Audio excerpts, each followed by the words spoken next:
many people know about this Indiana man who had 10,000 fragments of human remains on his property, and he's probably the most prolific serial killer that Indiana has ever seen.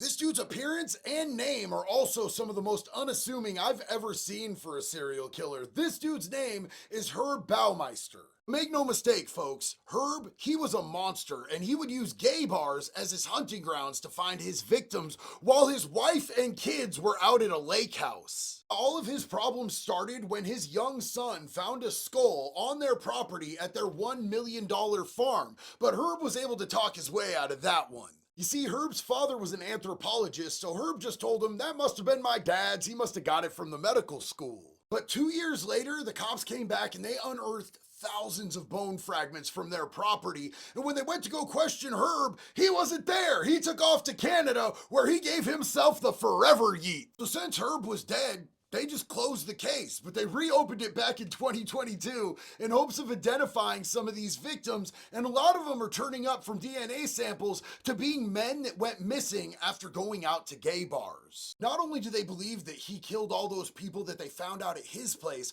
but they also believe that he was actually responsible for a bunch of the men and boys that they had just blamed the I-70 killer for. So this serial killer killed a bunch of people that another serial killer got blamed for. And the Indiana police are still trying to identify the rest of these people that they have bone fragments from. So if you have a relative that was gay that disappeared back in the 90s and just never showed back up, you might want to give the Indiana State Police a call and see if you can help them out.